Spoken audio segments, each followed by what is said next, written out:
तुम्हें रखनी पड़ेगी।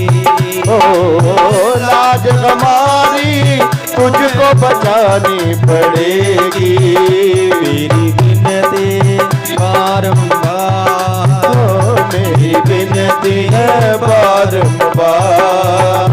अरे आ जाओ एक बार, मेरा छोटा सा संसार, तू आ जाओ एक बार। मेरा छोटा सा संसार, ओ प्रभु आ जाओ एक बार।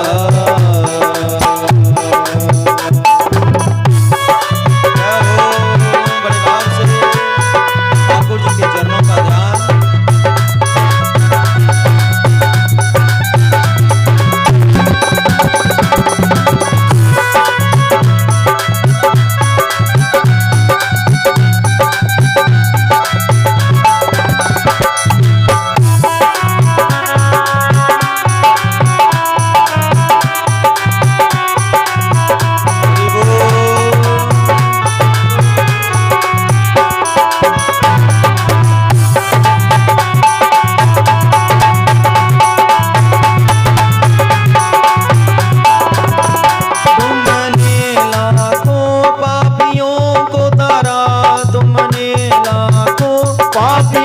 को तारा, तुमने लाखों पापियों को तारा, तुमने लाखों पापियों को तारा। अब सुन लो मेरी पुकार, अब सुन लो मेरी पुकार। अरे आ जाओ एक बार, छोटा सा संसार, अरे आ जाओ एक बार। हरि आ जाओ, हरि आ जाओ, हरि आ जाओ, हरि आ जाओ, हरि आ जाओ, हरि आ जाओ, हरि आ जाओ। मेरे जीवन प्राण आधार, मेरे जीवन प्राण आधार, हरि आ जाओ एक बार। छोटा सा संसार, हरि आ जाओ एक बार, हरि आ जाओ एक बार, हरि आ जाओ एक बार। हरि आ जाओ एक बार, हरि आ जाओ एक बार। हरि आ जाओ एक बार। हरि आ जाओ, हरि आ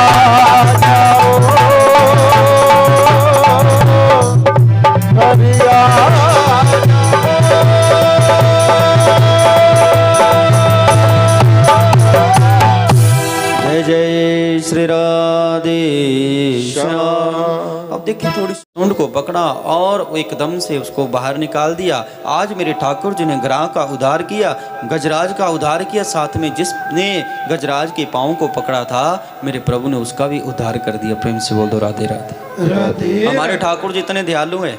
एक बार भाव से कोई कह तो दे प्रभु मैं आपका हूँ और आप मेरे हैं। भगवान बोले मैं तो इसमें दौड़ा चलाता हूँ। भगवान बोले एक बार मेरी और कदम तो उठा के देख, 99 कदम में तेरी ओर ना आ जाऊं तो मुझे पूछना।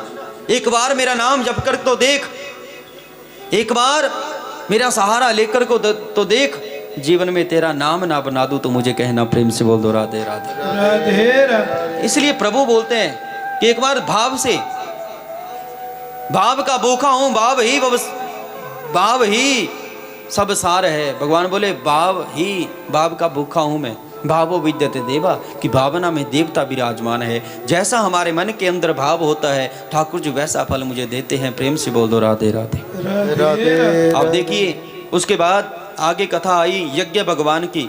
यज्ञ भगवान का 7वां अवतार था। बोलिए यज्ञ नारायण भगवान के जय हो। और उसके बाद ऋषभ देव जी की कथा, भगवान का 8वां अवतार है ऋषभ देव जी महाराज का। और ऋषभ देव जी के पुत्र भरत हुए, भरत जी गंडकी नदी में गए और कल जो कथा सुनाई ये भगवान का 8वां अवतार है। और 9वां अवतार है मेरे प्रभु का पृथु के रूप में, और 10वां अवतार है मेरे प्रभु का मछली के रूप में। अब परीक्षित महाराज सुखदेव जी से कहते हैं कि भगवान, ये भगवान ने मछली का रूप धारण किया, इसका कारण क्या है? भगवान को मछली का रूप धारण करने की आवश्यकता क्या पड़ गई? तो सुखदेव जी महाराज कहते हैं कि जो भगवान का ये मत्स्य अवतार है, ये भगवान के वामनदेव रूप के समान है। जैसे भगवान का वामनदेव अवतार हुआ, वैसे ही भगवान ने सप्तऋषियों को बचाने के लिए, वेदों को बचाने के लिए मत्स्य अवतार ग्रहण किया। तो राजा परीक्षित के इस प्रश्न के उत्तर को देते हुए सुखदेव जी महाराज कहते हैं कि जब भी गौ, ब्राह्मण, साधु, संत, फकीर के ऊपर कोई विपत्ति आती है तो नारायण भगवान धर्म की रक्षा के लिए भगवान ऊंच नीच योनियों में आकर के अवतार लेते हैं। जैसे बलि के अनुग्रहार्थ भगवान ने वामन देव रूप धारण किया, वैसे ही राजा सत्यव्रत के लिए भगवान ने मत्स्य रूप धारण किया। वैसे ही इस मनमंत्र में कोई वैसे वास्तविक प्रलय नहीं हुआ, फिर भी भगवान की इच्छा से मार्कंडे की तरह भगवान ने वेदों की रक्षा के लिए अवतार लिया। एक दिन की बात है कि ब्रह्मा जी को अकस्मात निद्रा आ गई। उसी क्षण एक नैमित्तिक प्रलय हो गया। तीनों लोकों को समुद्र ने, तीनों लोक जो है समुद्र में डूब गए। वेद ब्रह्मा के मुखारबिंद से निकल करके जल के बीच गिर पड़े और उन्हें हयग्रीव नाम का एक दैत्य है, उस दैत्य ने वेदों को चुरा लिया। ज्ञात्वा तद दानवेन्द्रस्य हयग्रीवस्य चेष्टितं ददार सफरिरूपं भगवान हरीश्वर। अब देखिए, हयग्रीव नाम के दैत्य ने जब वेदों को चुरा लिया, दानव के इस प्रकार वेदों को अपहरण देख करके भगवान ने तुरंत मत्स्य रूप धारण किया। बोलिए मत्स्य भगवान की जय हो। एक दिन राजा श्री सत्यव्रत नदी के किनारे स्नान किया और जैसे ही नदी में अंजलि उठा के देने लगे तो जैसे अंजलि उठाई, एक मछली का बच्चा उनके हाथों में आ गया। राजा श्री सत्यव्रत ने उस मछली के बच्चे को उसी में जल को छोड़ दिया। फिर उठाई अंजलि, फिर वो मछली का बच्चा आ जाए, फिर छोड़े महाराज, जैसे चलता गया। अब राजा श्री सत्यव्रत सोचने लगे, अरे ये क्या हो गया? जब भी मैं अंजलि देवताओं को देने की कोशिश करता हूं, ये मछली का बच्चा मेरे हाथ में आ जाए। अब राजा सोचने लगे और वापिस आने लगे। तभी वो मछली का बच्चा दीन वाणी में राजा से कहने लगा, हे महाराज मुझे बचाइए, मुझे नदी में ये बड़े बड़े जीव जंतु खा जाएंगे। अब राजा श्री सत्यव्रत को दया आ गई। उन्होंने मछली के बच्चे को उठाया, अपने कमंडलू में रख लिया और अपनी कुटिया की ओर आ गए। कुटिया में आए महाराज, बैठे थोड़ी देर तो कमंडलू में से आवाज आने लगी, अरे महाराज मुझे ये कमंडलू छोटा पड़ गया, मुझे कहीं बड़े पात्र में रखिए। अब राज श्री सत्यव्रत ने कमंडलू में से उसको निकाला और एक मटके के बीच मछली के बच्चे को डाल दिया। महाराज इतना ही बीत रहा था कि एक ही रात में वो बच्चा बढ़ता जा रहा और थोड़ी देर बाद फिर रात्रि का समय हुआ। राजश्री सत्यव्रत आसन ग्रहण करने लगे तो मटके के बीच से फिर आवाज आ गई, हे प्रभु मुझे यहाँ से निकालिए, ये मटका मेरे लिए छोटा पड़ रहा। राजश्री सत्यव्रत देख रही है कि ये मछली का बच्चा इतना बढ़ रहा। अब मटके में से उस बच्चे को निकाला और तालाब के बीच उसको फेंक दिया। फिर थोड़ी देर बीती, फिर तालाब भी उसके लिए छोटा पड़ गया। फिर आवाज देने लगा, महाराज ये तालाब भी मेरे लिए छोटा पड़ गया। 2 ही घड़ी में बढ़ता जा रहा, 2 घड़ी 48 मिनट में इतना बढ़ता जा रहा। अब तालाब में से भी उस बच्चे को निकाला। अब महाराज विशाल उसको समुद्र में फेंक दिया। जैसे समुद्र में फेंका, 2 घड़ी में फिर से आवाज आने लगी कि महाराज ये समुद्र भी मेरे लिए छोटा पड़ गया। राजसी सत्यव्रत हाथ जोड़ने लगे और बोले, महाराज आप कौन से देवता हो जो मुझे छलने के लिए यहाँ आए? मैंने आज तक इतना बड़ा मछली नहीं देखा। अरे महाराज, आप एक ही दिन में इतने 100 योजन बढ़ गए, आश्चर्य की बात है। आप निश्चय करके ही भगवान जान पड़ते हैं, मैं आपको प्रणाम करता हूँ। बोलिए मत्स्य भगवान की जय हो। महाराज, अब आप कृपा करके मुझे ये बताइए कि आपने प्रभु ये मछली का रूप धारण क्यों किया? इस पर भगवान ने कहा, राजन, आज से ठीक 7वें दिन प्रलयकालीन समुद्र में सारी धरती, तीनों लोग डूब जाएंगे। उसमें मेरी इच्छा से प्रेरित एक नौका आपके पास आएगी। उस नौका में तुम आवश्यक औषधि एवं बीजों को रखकर सब ऋषियों के साथ बैठ जाना। और प्रलयकालीन वायु जब चलेगी तो उसमें नौका आपकी डगमगाने लगेगी। तो महाराज, में मछली के ऊपर एक सींग होता है, वे सींग के साथ अपनी नौका को बांध देना। ऐसा ही हुआ महाराज। 7 दिन बीते। 7 दिनों के बाद प्रलयकालीन ब्रह्मा जी को नींद आई और वेद गिर गए पानी में और हयग्रीव नाम के दैत्य ने उन्हें चुरा लिया। अब प्रलयकालीन समुद्र में 7वें दिन धरती डूब गई। एक नौका आई राजश्री सत्यव्रत के पास। सत्यव्रत उस नौका में बैठे और उसमें औषधियाँ बीज वगैरह रखे और सब ऋषियों को बैठाया। और जैसे ही वो समुद्र में जा रहे तो डगमगाने लगी नौका बीच समुद्र में जाके। तो भगवान वहाँ पर मछली के रूप में आ गए। सत्यव्रत ने मछली के साथ अपनी नौका को बांधा और 7 दिनों तक वो प्रलयकालीन समुद्र में चले गए। और उसके बाद ब्रह्मा ने क्या की, भगवान विष्णु ने क्या किया कि जब प्रलयकालीन लीला समाप्त होने लगी, ब्रह्मा जी निद्रा से जागने लगे, तब भगवान ने हयग्रीव नाम के दैत्य का उद्धार कर डाला और वेद जो है ब्रह्मा जी को प्रदान कर दिए दोबारा से। इस प्रकार वेदों की रक्षा के लिए, सप्तऋषियों की रक्षा के लिए भगवान ने 10वां जो अवतार था मत्स्य रूप में ग्रहण किया। बोलिए मत्स्य भगवान के। उसके बाद आगे भगवान का अवतार है कछुए के रूप में। कि जब आप सभी जानते हैं कि देवता लोग और दैत्य आपस में लड़ते झगड़ते रहते थे। एक बार दैत्यों ने क्या किया, देवताओं को हराया। देवता लोग कंदराओं में छुपने लगे। स्वर्ग के ऊपर दैत्यों का राज हो गया। अब देवता लोग जो है भगवान विष्णु के पास गए, हे प्रभु, हमें दैत्य लोग हरा देते हैं और हमारा स्वर्ग छीन लेते। अब आप हमें कुछ बताइए कि कैसे हम सदा के लिए यहाँ के राजा बनेंगे। अब भगवान ने बताया कि जाओ समुद्र मंथन करो। समुद्र मंथन में से अमृत निकलेगा, वो अमृत आपने पान करना है और उसमें आपकी सहायता मैं करूँगा। अब गुरु बृहस्पति जी भी वहाँ पे थे। उन्होंने एक अपने दूत को दैत्यों के पास भेजा।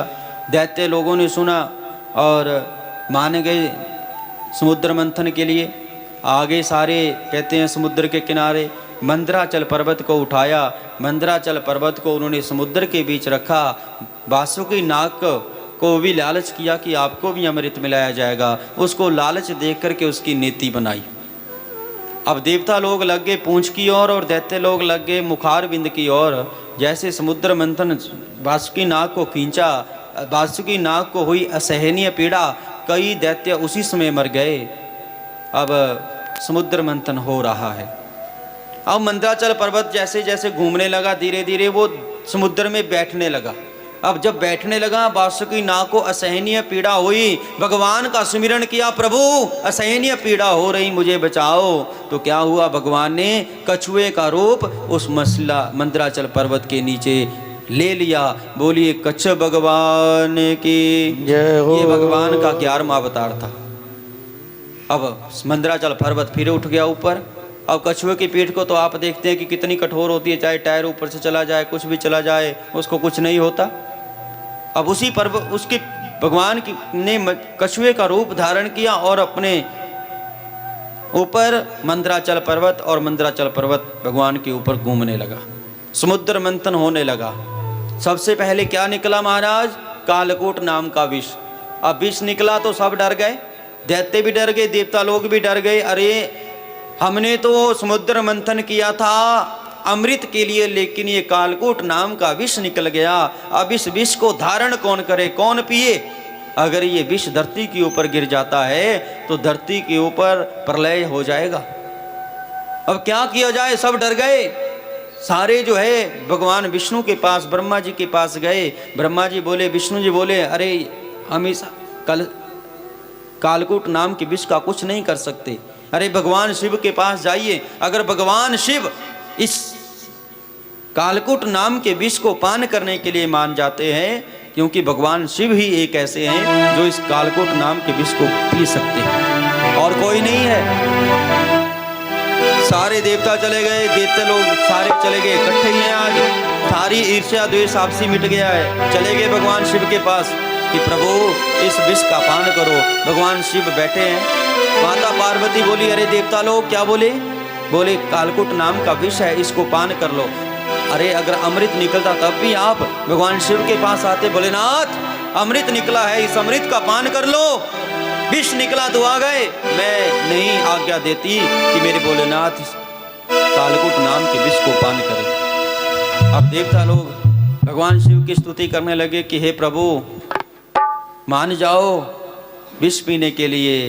ओम नमः शिवाय, ओम नमः शिवाय, हर हर भोले नमः शिवाय, नमः शिवाय, ओम नमः शिवाय, हर हर बोले नमः शिवाय, नमः शिवाय, ओम नमः शिवाय, हर हर बोले नमः शिवाय, नमः शिवाय, ओम नमः शिवाय, हर हर बोले नमः शिवाय, नमः शिवाय, ओम नमः शिवाय, हर हर बोले नमः शिवाय, नमः शिवाय, ओम नमः शिवाय, हर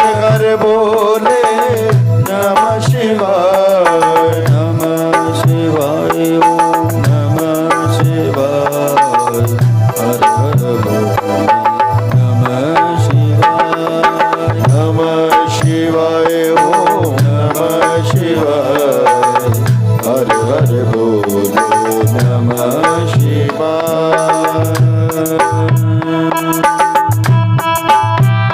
तालियों की सेवा बड़े भाव से।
गंगाधराय शिव गंगाधराय,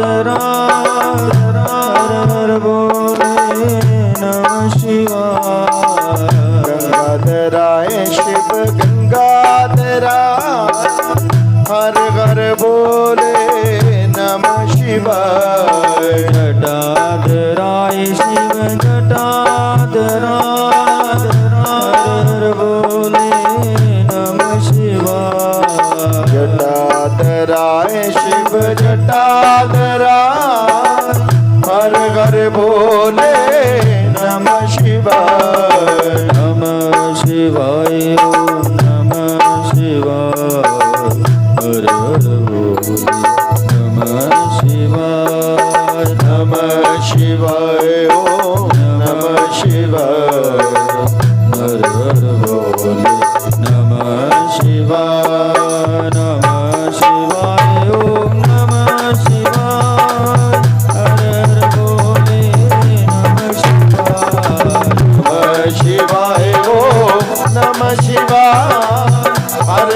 बोले नमः शिवाय नमः शिवाय ओम नमः शिवाय हर हर भोले नमः शिवाय नमः शिवाय ओम नमः शिवाय हर हर बोले नमः शिवाय नमः शिवाय ओम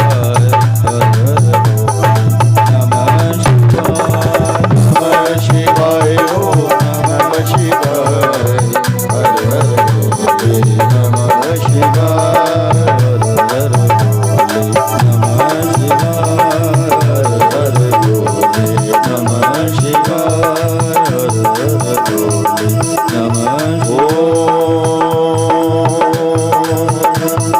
नमः शिवाय हर बोले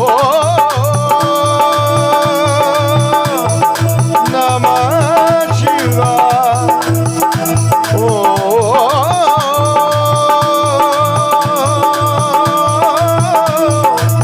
नमः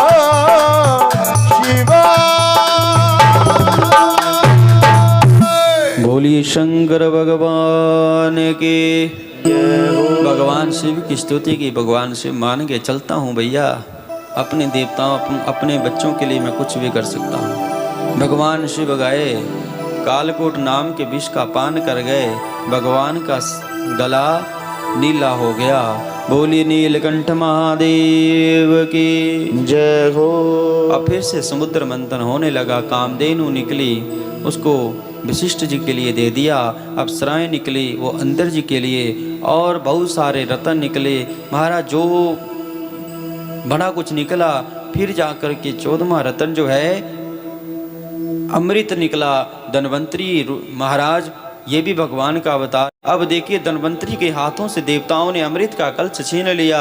अब दौड़ने लगे, कभी देवताओं के हाथ में अमृत का कलश, कभी दैत्यों के हाथ में अमृत का कलश। भगवान ने देखा अरे अगर ऐसा ही होता रहा तो ये अमृत ना एक के मुखार बिंद में जाएगा, ना दूसरे के ना तीसरे के। अब भगवान ने अब देवताओं और दैत्यों के बीच एक सुंदर सी नारी का रूप धारण करके आ गए। बोली मोहिनी दर भगवान के जय हो। भगवान अवतार लेके आए। भगवान का इतना सुंदर स्वरूप है कि देवता और दैत्य उसी जगह स्तब्ध हो गए।